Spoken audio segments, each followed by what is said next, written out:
আবার সেইখানে বাধ্যতামূলক রাজনীতির কালচার শুরু করা হচ্ছে। আমরা দেখেছি ক্ষমতাসীন যারা রয়েছে তারা তাদের সন্তানদেরকে বিদেশে রেখে নিরাপদ ভবিষ্যৎ নিশ্চিত করে, আর মধ্যবিত্ত সন্তানরা যাদের বাবা মায়েরা কলকারখানায় কাজ করে, যাদের বাবারা রেমিটেন্স যোদ্ধা, যাদের বাবারা কষ্ট করে তাদের সন্তানদেরকে বিশ্ববিদ্যালয়ে পাঠায়, তাদের সন্তানদেরকে ক্ষমতালোভী রাজনীতিবিদরা তাদের সন্তানদেরকে ব্যবহার করে তাদের ক্যারিয়ারে ঝুঁকিতে ফেলে তাদের গদি বা পাটাতন শক্ত করার জন্য নিজের সন্তানের ভবিষ্যৎকে বিদেশে রেখে নিরাপদে রাখে, আর পরের সন্তানের ভবিষ্যৎকে নিয়ে ছিনিমিনি খেলে। মাননীয় স্পিকার, আজকে এই সংসদে আমরা অনেক ত্যাগ তিতিক্ষা, আমরা সবার কাছে অনেকের সংগ্রামের কথা শুনি, তারা অনেক লড়াইয়ের মধ্য দিয়ে আজকে এই সংসদটি আমাদের প্রজন্মের জন্য, আসলে আমরা আজকে যা কাজ করছি না কেন সেগুলো হচ্ছে আমাদের প্রজন্মের জন্য। আপনারা যে কাজগুলো করছেন, যে দায়িত্বটা নিয়েছেন, এই দায়িত্বের ফলভোগী বা সুবিধাভোগী কিন্তু আমাদের এই প্রজন্ম। মাননীয় স্পিকার, আমরা খুব আশাহত হই যখন এই সংসদ এত রক্ত, এত লড়াই, এত ত্যাগের পরে আজকে যখন এই সংসদটি গঠিত হয়েছে, কিন্তু এই সংসদ আবার আগের যেই ভিসিয়াস সাইকেল, দোষারোপের যেই সাইকেল, একজনকে বিভিন্ন ট্যাগিংয়ের যেই সাইকেল, মত দমনের নামে, বিরোধী মত দমনের নামে মামলার যেই সাইকেল, আমরা সেইখানে আবার চলে গিয়েছি। ক্যাম্পাসগুলো আবার আনরেস্টের দিকে যাচ্ছে, অস্থিতিশীল পরিবেশ সৃষ্টি হচ্ছে, বিরোধী দল মত দমনের জন্য মামলা করা হচ্ছে, প্রতিমন্ত্রীকে ফেসবুকে লেখার কারণে বাসা থেকে তুলে নিয়ে আসা হচ্ছে, হুইপকে সমালোচনা করলে বাসা থেকে তুলে নিয়ে আসা হচ্ছে। আবার আমরা আগের সংস্কৃতিতে আমরা চলে যাচ্ছি, যেখানে মাননীয় প্রধানমন্ত্রী নিজে কার্টুন শেয়ার করে বিভিন্ন স্যাটায়ার, বিভিন্ন মকারিকে প্রমোট করছে, বিরোধী মতকে প্রমোট করছে। সেইখানে এই সংসদ গঠিত হওয়ার পর থেকে আজকে পর্যন্ত 9টা ঘটনা ঘটেছে যেখানে মত প্রকাশের জন্য আজকে বাসা থেকে তুলে নিয়ে আসা হয়েছে। মাননীয় স্পিকার, আমরা মত প্রকাশের স্বাধীনতা চাই। মত প্রকাশের স্বাধীনতা আগেও ছিল, মত প্রকাশের স্বাধীনতা আওয়ামী লীগের সময় ছিল, তবে সেটা সহমত প্রকাশের স্বাধীনতা। আমরা এই পার্লামেন্টের পরে আমরা শুধুমাত্র মত প্রকাশের স্বাধীনতা নয়, আমরা দ্বিমত প্রকাশের স্বাধীনতা চাই। আমরা এখানে দাঁড়িয়ে মাননীয় প্রধানমন্ত্রীর সমালোচনা করতে চাই, আমরা নির্ভয়ে ফেসবুকে আমরা ব্যাকস্পেস ব্যবহার করতে চাই না। কিন্তু আবার একটা ভয়ের পরিবেশ সৃষ্টি করা হচ্ছে, আবার একটা আতঙ্কের পরিবেশ সৃষ্টি করা হচ্ছে। আমরা দেখলাম সিলেক্টিভ এক ধরনের বিরোধিতার পরিবেশ তৈরি করা হচ্ছে। আমাদের সমাজের যারা গ্রহণযোগ্য এক ধরনের পলিটিক্যালি এলিট শ্রেণীর নারীদেরকে নিয়ে যখন সমালোচনা করা হয়, তখন সেটাকে নারীদের বিরুদ্ধে এটাকে বিবেচনা করা হয়।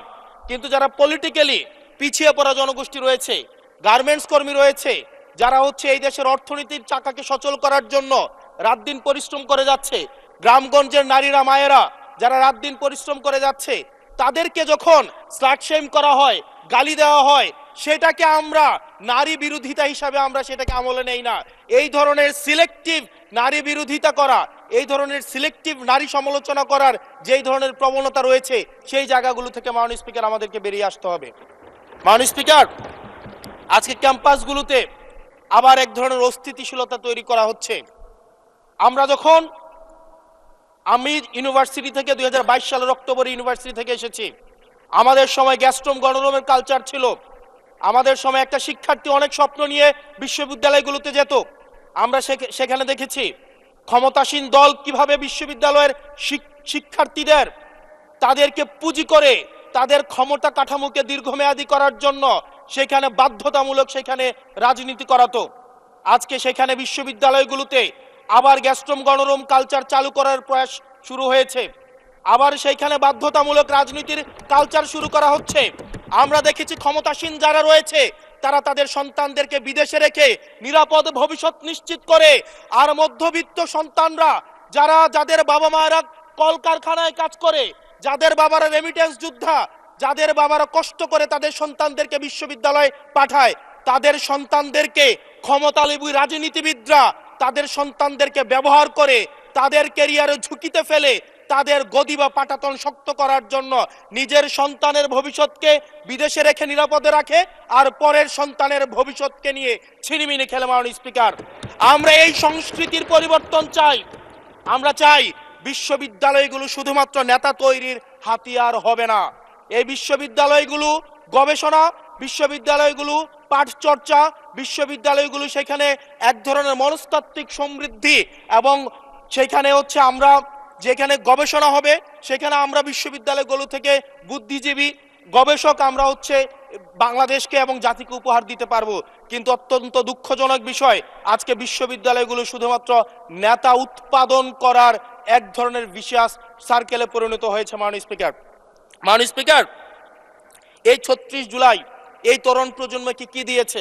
বক্তব্যের শুরুতে অনেককে স্মরণ করে আমরা ৩৬ জুলাইয়ে, এই জুলাইতে যারা আহত হয়েছে, ১৭ বছর ধরে যারা নির্যাতিত নিপীড়িত হয়েছে, তাদেরকে স্মরণ করতে আমরা লজ্জা পাই। মাননীয় স্পিকার, তাদেরকে মুখ দেখানোর আমাদের জায়গা নাই, আমরা তাদেরকে কিছুই দিতে পারি নাই।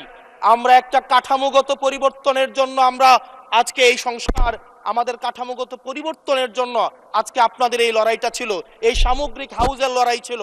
আমি চ্যালেঞ্জ করে বলতে পারি, যদি 2009, 10, 11, 12, 13, 14 সালে আমি সংসদে বসে কিছুক্ষণ আগে আমি 2009 সাল পরবর্তী থেকে 12 সাল পর্যন্ত যেই সংসদের যে বিতর্কগুলো ছিল, আমি বিতর্কগুলো পড়ার চেষ্টা করছিলাম।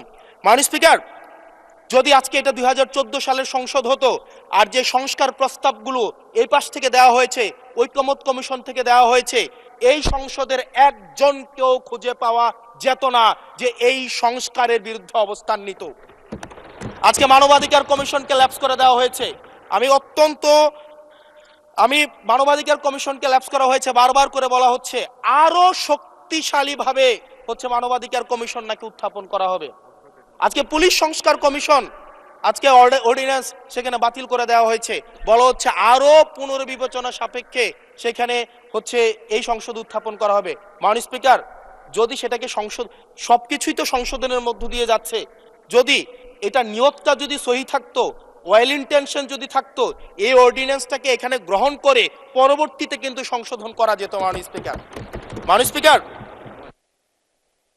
মাননীয় সদস্য, আপনার সময় 2 মিনিট বাড়িয়ে দেওয়া হলো, 2 মিনিটে শেষ করুন। Thank you. মাননীয় স্পিকার, আজকে সরকারি দল, বিরোধী দল, এই সরকারি দল এবং বিরোধী দল একটা আপেক্ষিক বিষয়। আপনারা এই পাশে ছিলেন, এখন সময়ের পরিক্রমায় এই পাশে গিয়েছেন, আমরা এই পাশে আছি। যদি জনগণ চায়, আমরা যদি মানুষের ম্যান্ডেট নিয়ে এগিয়ে যেতে পারি, তাহলে সময়ের পরিবর্তনে এই সিট পরিবর্তন হবে। আমি আপনাদের সবাইকে আহ্বান জানাবো, প্রজন্মের ভাষাকে অনুধাবন করার চেষ্টা করুন। এটা আমি আমার নিজেকেও বলবো, প্রজন্মের ভাষাকে পড়ার চেষ্টা করুন। আমাদের প্রধানমন্ত্রী যিনি আছেন, মাননীয় প্রধানমন্ত্রী, ওনার সন্তান যেই প্রজন্মের, আমরা একই প্রজন্মের, আমাদেরকে ধারণ করার চেষ্টা, আমি চাইবো আপনারা সবাই আমাদেরকে ধারণ করার চেষ্টা করবেন। বিএনপির নয়, কেবল জামাতের নয়, কেবল এনসিপির নয়, বাংলাদেশের মানুষের স্বার্থ, বাংলাদেশের মানুষের আকাঙ্ক্ষা, বাংলাদেশের মানুষের স্বপ্ন বাস্তবায়ন যেন আমরা করতে পারি। মাননীয় স্পিকার, এই চেয়ার আমি অনুধাবন করতে পারছি জনগণ বিচ্ছিন্নতা তৈরি করে। এই সংসদে বসে, এসি রুমে বসে, এসি গাড়িতে চলে, মিনিস্ট্রির এসিতে বসে, বাসার মধ্যে 24/7 আনইন্টারাপ্টেড ইলেকট্রিসিটির মধ্যে থেকে জনগণের সমস্যা বোঝা যায় না। এই জন্য এই সংসদে যখন আমরা দাঁড়াই, আমরা জনগণের সমস্যা অনুধাবন করতে পারি না।